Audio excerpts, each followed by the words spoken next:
Every morning for 4 years, a woman named Patricia Odom woke at 5:47 a.m., 13 minutes before her alarm, sat on the edge of her bed in the dark, and made the same decision. She had been making it every morning since the night of February 3, 2019, when she sat alone in her running car in a closed garage in Decatur, Georgia, and stayed there for 11 minutes before something made her reach forward and turn the key back. She never told her 2 sons. She never told her sister Vanetta. She never told her therapist, because she did not have one. She had a full-time job as a medical records clerk and a $290 a month insurance premium that did not cover mental health visits after the first 2. She never told anyone. Not until October 6, 2023, when she stood on the Family Feud stage in Atlanta and looked at Steve Harvey and said, into a live microphone, 4 words she had rehearsed for no one. "You saved my life." Steve Harvey went still. The audience went still. And for 7 seconds, the most watched game show in America held its breath. Because nobody in that room, not the producers, not her sons, not her sister standing 3 feet away, knew what she meant. It was a Friday in Atlanta, the first week of October 2023. The Odom family from Decatur, Patricia, 51, her sons Deshaun, age 26, and Keenan, age 23, her sister Vanetta, age 48, and her cousin Jerome, had been in the building since 9 a.m. Patricia had driven them herself. She had packed a cooler with sandwiches because she did not want anyone spending money on the food trucks outside.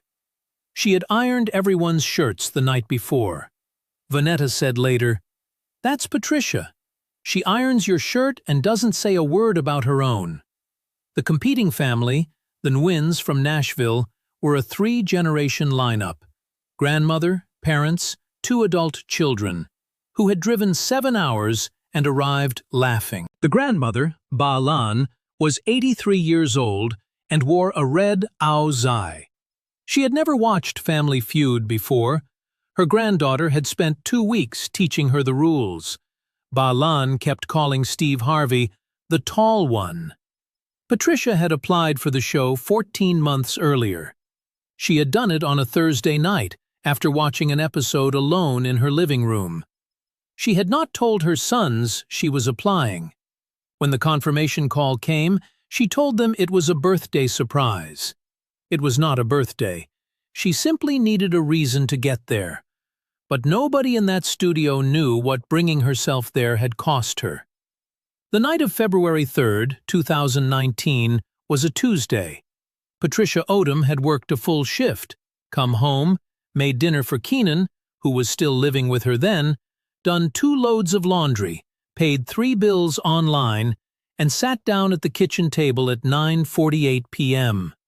She sat there for 1 hour and 6 minutes without moving. Then she got up, told Keenan she was going to the store, got in her 2014 Chevrolet Malibu, pulled into the garage, closed the door behind her, and left the engine running. She stayed 11 minutes.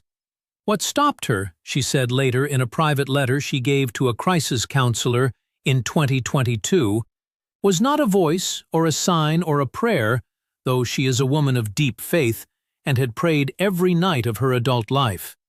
What stopped her was a bumper sticker on the wall in front of her car. It was a sticker her son Deshaun had put there in the 9th grade. A sticker from a science fair at his school. It said, in red letters on a white background, "Keep going." He had put it there as a joke, because the wall was where the car was supposed to stop. Patricia looked at it for 11 minutes and then turned the key back. She did not tell Deshaun. She told no one. She got up the next morning at 5:47, 13 minutes before her alarm, and made the decision again. And that wasn't even the part that made Steve cry. In the months that followed, Patricia looked for help the way people look for help when they are ashamed of needing it. Quietly, sideways, in ways that could be explained as something else if anyone noticed. She called her insurance company in March of 2019 and asked about mental health coverage. She was told she had 2 covered visits per calendar year with a $75 copay each. She used both in April. Her therapist, a kind woman named Dr. Simmons, who wore reading glasses on a beaded chain, told Patricia at the end of the second visit that she recommended weekly sessions. Patricia asked what that would cost without coverage. Dr. Simmons said $140 per visit. Patricia said she would think about it. She did not go back. She found a crisis hotline number online and saved it in her phone under the name Pharmacy. She never called it. She told herself she did not need to because she was managing. And she was managing in the way that people manage when managing means getting up and going to work and making dinner and ironing the shirts and not letting anyone see the weight of it. She watched The Family Feud most nights. She had watched it for years, with her late mother, then with her boys when they were small, then alone after the boys moved out. It was the only hour of the day when she did not think about February 3rd. She watched Steve Harvey, his warmth, the way he looked at contestants like they were the only people in the room, the way he stopped the game sometimes just to say something real. And she felt, in a way she could not have explained to anyone, less alone.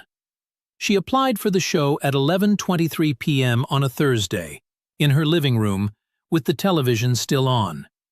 In the application's optional comment field, where it asked, "Why do you want to be on Family Feud?" she typed, "Because it is the only place I know where people go and somebody is genuinely glad they showed up."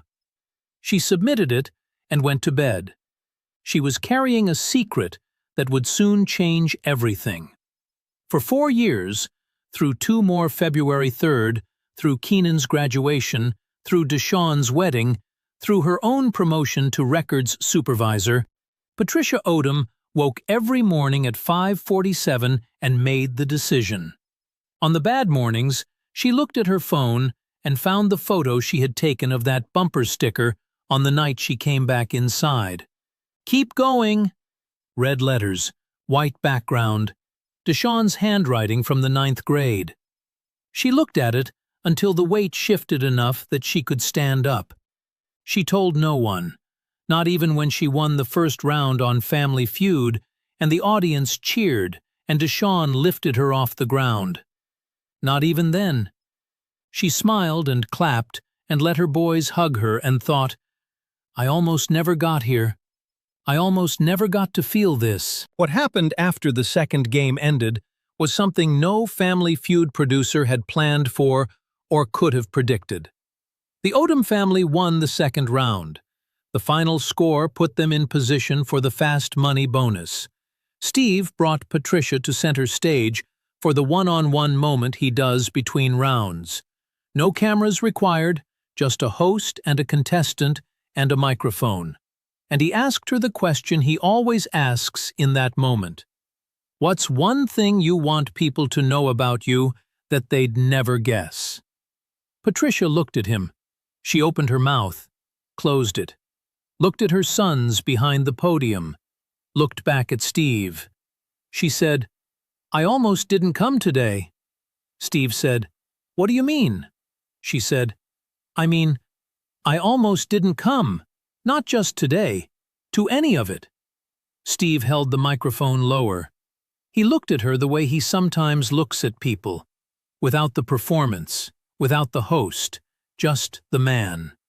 He said, quietly, "Tell me what you mean." And Patricia Odom, 51 years old, medical records supervisor, mother of 2, woman who ironed everyone's shirts and packed the cooler and drove them all there herself, told him. Not all of it, not the garage or the 11 minutes or the bumper sticker, but enough. She said, 4 years ago I was in a very dark place, and I found this show, and I watched you, and the way you treat people, I mean the way you actually look at them, And it made me feel like somebody was glad people like me existed. She stopped. She looked at the microphone. She said, "You saved my life. I know that sounds crazy, but you did." The studio fell completely silent. Steve Harvey did not say anything for 9 seconds. 9 seconds. The floor director counted them. Then Steve put his free hand flat on his chest and held it there. He did not speak immediately. That was what the crew remembered most. Not what he said, but how long he waited before saying it. A man who talks for a living, standing silent on his own stage, hand flat on his chest, while a woman in Decatur, Georgia's bravest moment hung in the air between them. When he spoke, his voice was lower than usual. He said, "You are not crazy. You hear me? You are not crazy." Patricia's chin dropped. He said, "Let me tell you something." He paused. "I wrote a letter to my family, a goodbye letter, 29 years ago. I was ready to mail it." He let that land. "I have said that out loud 4 times in my life. You're one of the 4 people I've said it to." He looked at her directly. "So when you tell me I saved your life, I want you to understand what you just did for mine. Because I needed to know it was worth something. That the getting through was worth something. You just told me it was." The studio fell completely silent. 2 camera operators had stopped moving entirely. A producer in the booth said afterward that she put both hands over her headset and just breathed. But Steve wasn't done. He turned to Deshawn and Keenan behind the podium. He said, "Come here." Both sons walked forward. Steve put a hand on each of their shoulders and looked at their mother and said, "This woman has been carrying something heavy for a long time so you wouldn't have to. I need you to know that. I need you to really know it." Deshawn looked at his mother. He said, "Mama, what is he talking about?" Patricia looked at her sons for a long moment. Then she said, "I'll tell you when we get home. I promise I'll tell you." The studio fell completely silent, but Steve wasn't done. He turned to the camera, directly to the lens, breaking every production rhythm, and said, "To everyone watching at home right now, if you are making that decision every morning, if you know what I mean by that decision, I need you to hear me. You matter. The getting through is worth something. Please stay." He said it simply, not like a PSA, like one person talking to another. Then he walked back to his mark, lifted the microphone, and said, "Now, let's go win some money." The audience came to its feet. Both families won that day. The show's producers, without discussion, awarded the Odom family the full $20,000 Fast Money prize. Patricia had scored 183 points in the bonus round, 5 short of the target, and matched it with a $20,000 mental health fund contribution in the family's name. Ba Lan, the 83-year-old grandmother from the Nguyen family, walked across the stage at the end of the taping and pressed both of Patricia's hands between hers and said something in Vietnamese. Patricia's cousin Jerome, who had been a Marine for 8 years and had not cried since a funeral in 2011, cried. The clip, beginning with Patricia saying, "You saved my life," and ending with Steve saying, "Please stay," was posted at 1:12 a.m. the morning after the taping. By 7 a.m., it had 9.3 million views. By the end of the week, it had 312 million. The hashtag Please Stay reached 2.4 billion impressions in 14 days, making it the most engaged mental health moment in social media history to that point. Crisis hotline call volume in the United States increased by 34% in the week following the clip's release, according to the Substance Abuse and Mental Health Services Administration. The 988 Suicide and Crisis Lifeline reported it as one of the largest single-week volume increases in its history. Steve Harvey gave a single interview about the moment on Good Morning America, 10 days after the taping. He was asked what he was thinking during those 9 seconds of silence. He said, "I was thinking about the letter. I was thinking she watched a television show and it kept her here. I needed to be worthy of that." Patricia Odom told her sons the full story on the drive home from the taping. She told them about February 3rd. She told them about the 11 minutes. She told them about the bumper sticker. Deshaun, who was driving, pulled the car over on the side of I-20 and sat there for 2 minutes. Then he said, "Mom, I put that sticker there as a joke." Patricia said, "I know." He said, "It kept you here." She said, "Yes, it did." He did not say anything else for a while. He did not need to. Deshaun Odom, 26 years old, a logistics coordinator from Decatur, Georgia, started a mental health advocacy group for Black men in his city 3 months after the taping. He named it Keep Going. Within a year, it had 1,400 members across 4 states. By the spring of 2024, Patricia had begun speaking publicly, at churches, at community centers, at a hospital wellness conference in Atlanta, where she shared a stage with Dr. Simmons, the therapist with the reading glasses on a beaded chain, who had not seen her since 2019.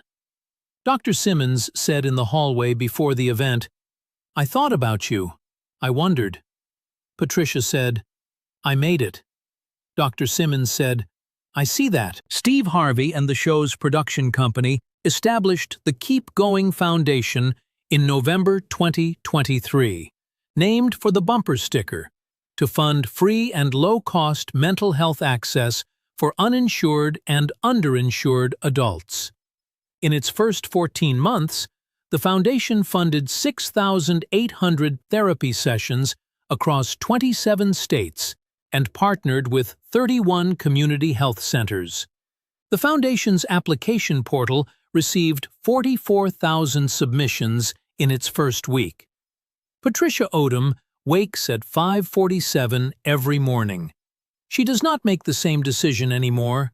She said in a speech in March 2024, "Now I wake up early because I want the morning. I want to see what it's going to do." On October 6, 2023, a woman named Patricia Odom stood on a game show stage and said 4 words she had been carrying for 4 years. And a man who had once written a goodbye letter of his own heard them, and for 9 seconds said nothing. Because some things are too important to answer quickly. The bumper sticker is still on the wall in the garage in Decatur. Deshaun offered to frame it. Patricia said no. She said she wants it to stay where it was when it mattered. Red letters, white background, keep going. Some things save us before we know we need saving. A show we watch alone at night. A sticker a kid put on a wall as a joke. A man on television who looks at strangers like they are worth something. Sometimes the smallest thread holds the whole weight. The question is whether we stay long enough to find it. If this story reached you today, subscribe.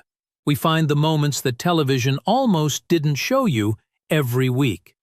Share this with someone who needs to hear the words, "Please stay." And leave a comment below. What is the small thing that kept you going when the big things weren't enough? Write it. Someone reading this needs to see it.